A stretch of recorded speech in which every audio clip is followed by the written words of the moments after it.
Hello and welcome to the Joe Ligato Show. I'm your host, Dr. Joe Ligato, and today we're going to be talking about the military situation throughout the world. And we're going to start off talking about this article from the Washington Post titled, U.S. Generals Warn Troops That War with China is Possible in 2 years. So this was from the beginning of 2023. And so at the time of this recording, it's probably going to be 2024, honestly, when you guys see it. And so that means that in either 2024 or 2025, this conflict that the general is talking about could be occurring. So I would encourage you guys to get to a safe zone if you are somewhere within the United States. Get to a country aside from the United States, because they are looking for a war with China because they know they're on a timeline. They know that the United States is in terminal decline, and if they don't do something soon, then they're never going to be able to do something to defeat China. And so their best chance is to go to war as soon as possible, which is going to be very difficult because they can't even get any military recruits at this point. Anyways, let's read this article from Dan Lamothe. China could be at war with the United States 2 years from now, a top Air Force general predicted in a bombastic and unusual memo to troops under his command, asserting a shorter timeline before potential conflict than other senior U.S. defense officials. I think it's very likely to occur by the end of this decade, really at the latest. So we have General Michael A. Minahan, who, as head of Air Mobility Command, oversees the service's fleet of transport and refueling aircraft, warned personnel to speed their preparations for conflict, citing Chinese President Xi Jinping's aspirations and the possibility that Americans will not be paying attention until it's too late. Okay, so this is a very high-ranking commander who would have insight into whether we are going to war or not. So he goes on saying, I hope I am wrong. My gut tells me we will fight in 2025.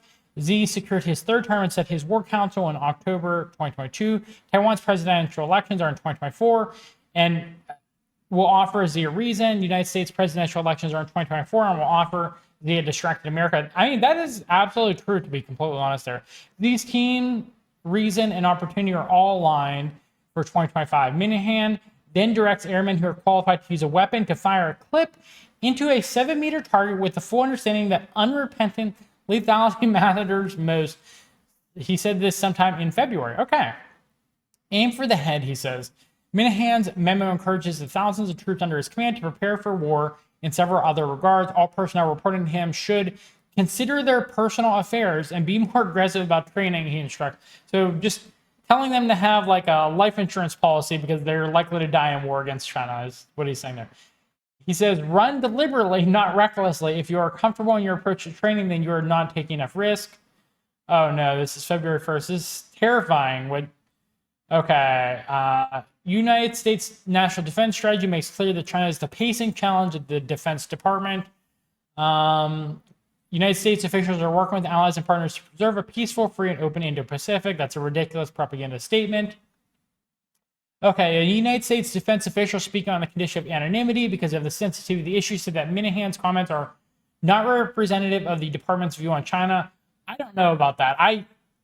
Given all the actions and given China's perception of the situation, it certainly does seem like the United States is trying to provoke a war as soon as possible.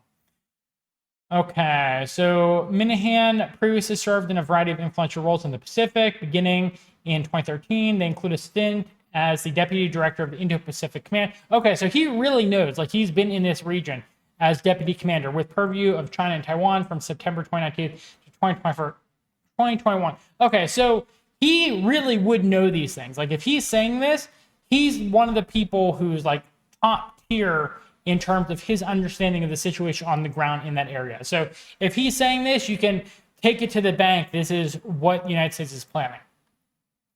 So it goes on to say the general's memo coincides with an effort by the Pentagon to reset 20 years of counterinsurgency wars in the Middle East. And that's the Biden. Oh, how is that going given the fact that they just got into a conflict between Israel and Palestine? And as the Biden administration continues to equip Ukraine with billions of dollars in security assistance as it tries to fight off a Russian invasion.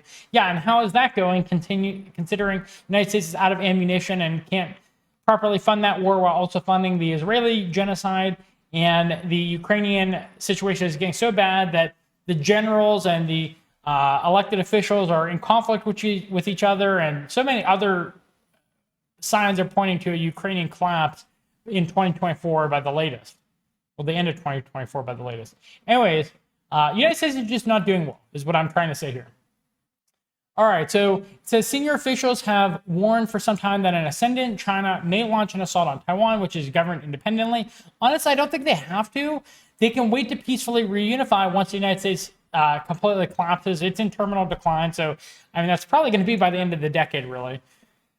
So it goes on to say the United States officials have offered mixed messages on whether and when China might attempt to take Taiwan. In 2021, Admiral Phil Davidson, then the chief of U.S. Indo-Pacific Command, predicted Beijing could make such an attempt by 2027. Okay, so one person is saying 2025 at the latest, another is saying 2027 at the latest. So do you see, and I'm saying 2030 at the latest. And so can you see that within probably the next president's term, like the next presidential term is, I think, maybe going to be the most significant presidential term of any president in United States history.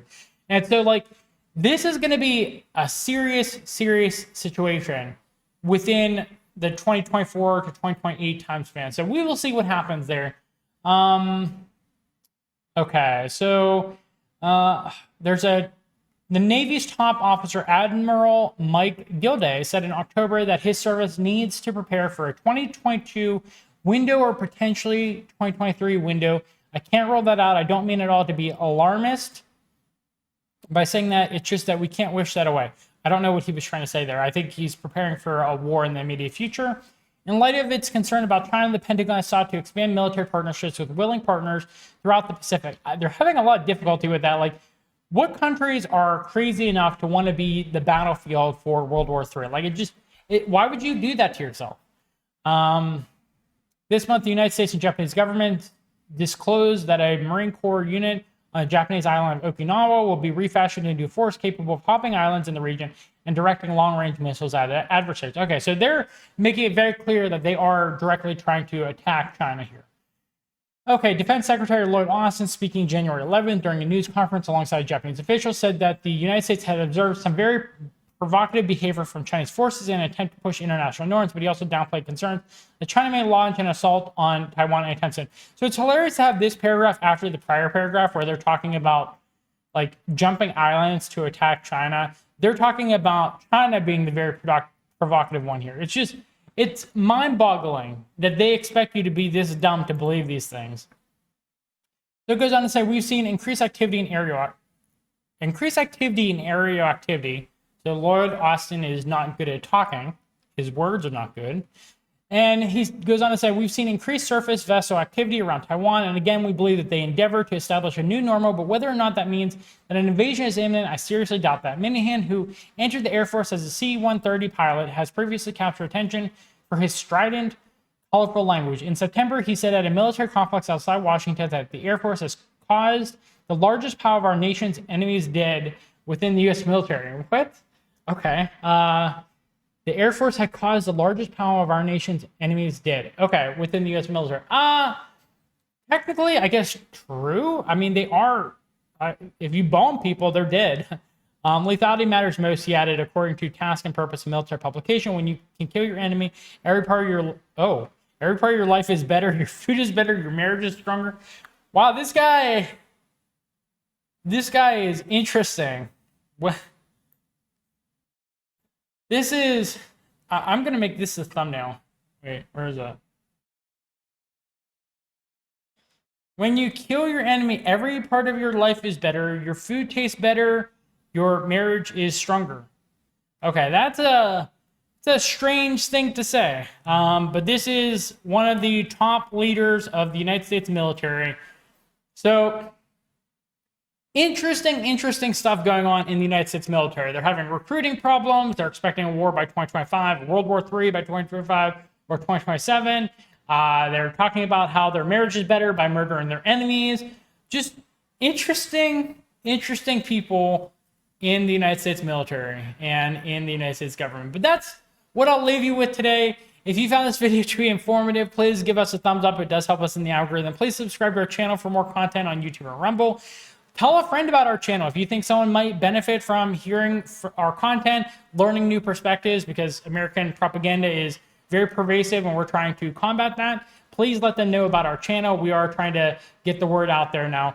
And if you have any questions, comments, concerns, critiques, we would love to hear from you. So please leave us a comment. I will read it, and if necessary, I will respond to it. So thank you again for watching, and I hope you have a good rest of your day. Bye.